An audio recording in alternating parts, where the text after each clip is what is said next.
नमस्कार। कल हमने शेखावाटी का आंतरिक प्रवाह क्षेत्र का अध्ययन किया था। आज हम नागौर उच्च भूमि का अध्ययन करेंगे। देखो, जो पश्चिमी रेतीला मैदान था,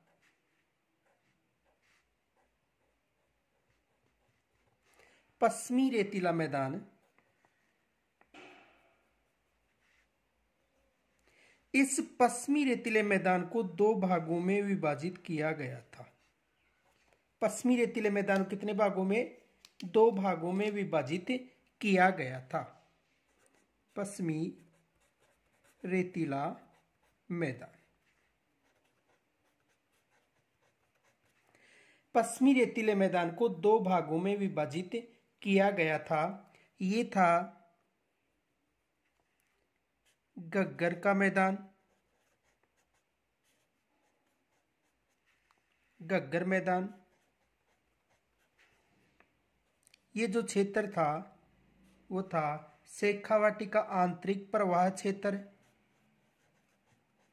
शेखावाटी का आंतरिक प्रवाह क्षेत्र,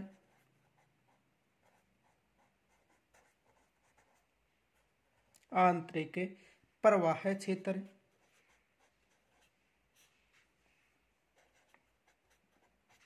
ये जो क्षेत्र था ये था नागौर उच्च भूमि, नागौर उच्च भूमि,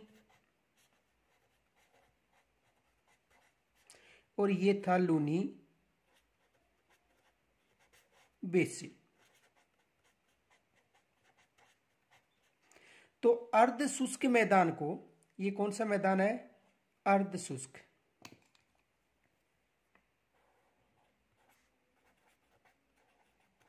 अर्ध शुष्क मैदान,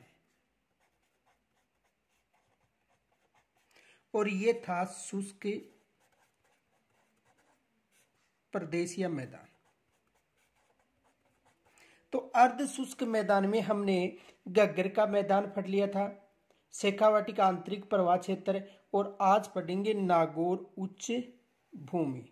नागौर उच्च भूमि। देखो,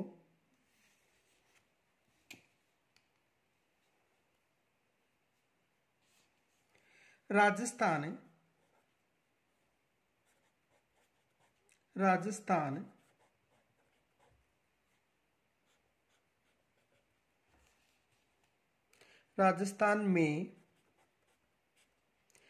पश्चिमी रेतीले मैदान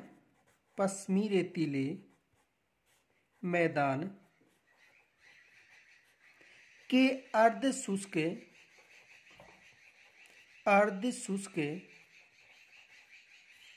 क्षेत्र के मध्य भाग में, क्षेत्र के मध्य भाग में नागौर उच्च भूमि है। नागौर उच्च भूमि है। नागौर उच्च भूमि है। तो देखो, ये पश्चिमी रेतीला मैदान है, और पश्चिमी रेतीले मैदान की अगर हम बात करें तो पश्चिमी रेतीले मैदान में अर्ध शुष्क के मध्य भाग में क्या है? नागौर उच्च भूमि है।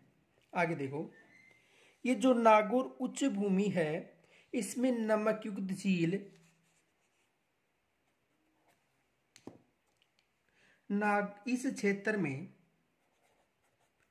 इस क्षेत्र में नमक युक्त झीलें अंतःप्रवाह जलक्रम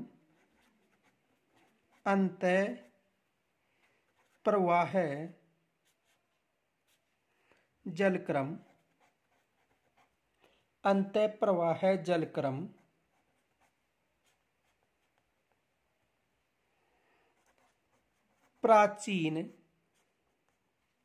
चट्टानें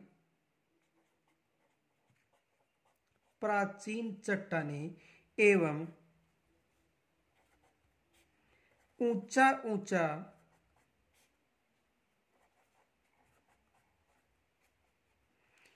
धरातल मौजूद है।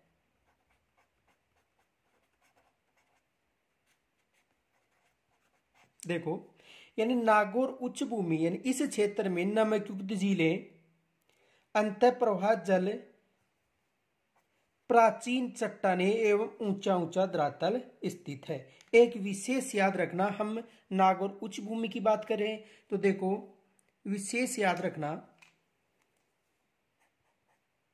नोट,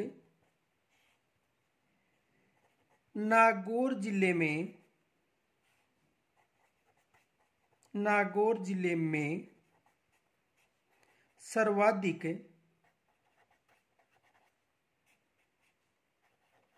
खारे पानी की झीलें पाई जाती है।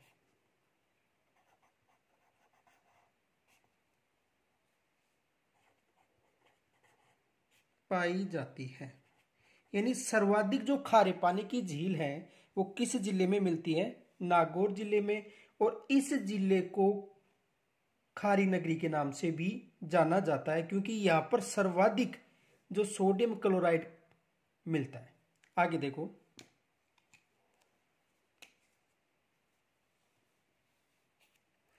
इस प्रदेश की मिट्टी में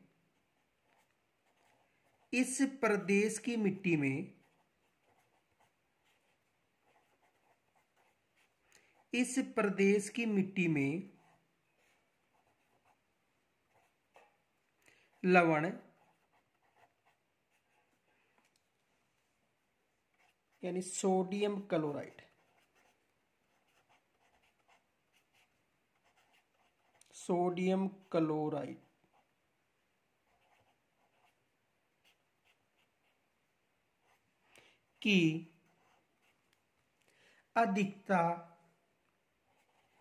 अधिकता के कारण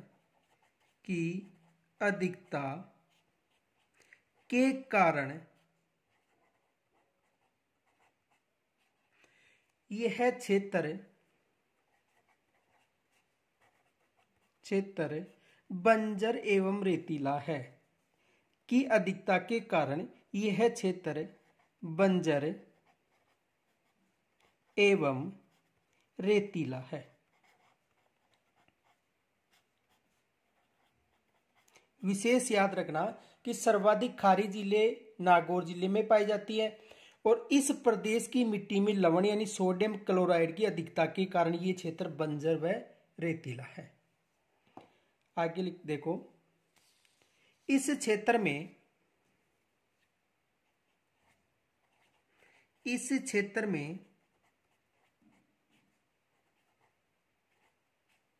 डीडवाना,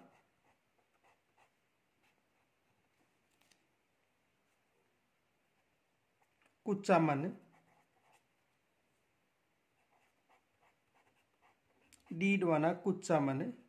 सांबर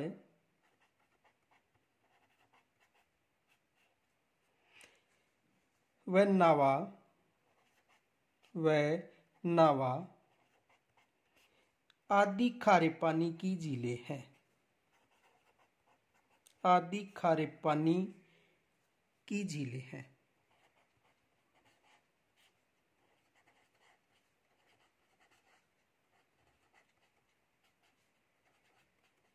यानी इस क्षेत्र में डीडवाना, कुचामन, सांबर व नावा आदि खारे पानी की झीलें हैं। एक विशेष याद रखना, ये जो झील है सांबर झील, ये प्रशासनिक दृष्टि से जयपुर में पड़ती है। प्रशासनिक दृष्टि से कहां पर पड़ती है? जयपुर में। ये विशेष याद रखना। तो नागौर उच्च भूमि में डीडवाना, कुचामन, सांबर व नावा आदि खारे पानी की झीलें पाई जाती हैं।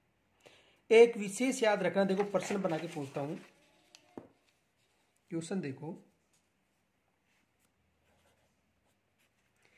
ऐसी कौन सी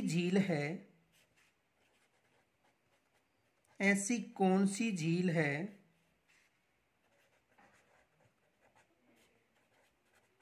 जिसका नमक खाने योग्य नहीं है, खाने योग्य नहीं है। यानी ऐसी कौन सी झील है जिसका जो नमक है वो खाने योग्य नहीं है? तो देखो, डीडवाना झील। कौन सी झील है? डीडवाना।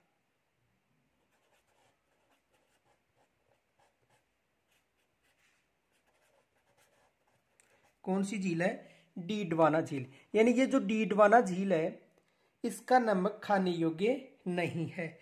क्यों नहीं है? देखो नोट,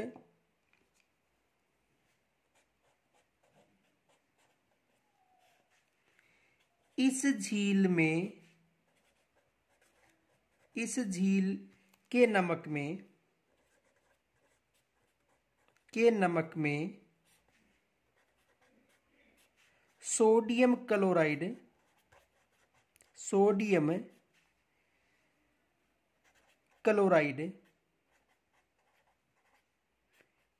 की जगह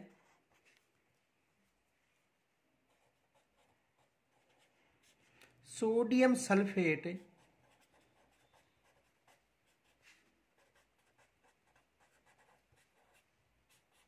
पाया जाता है।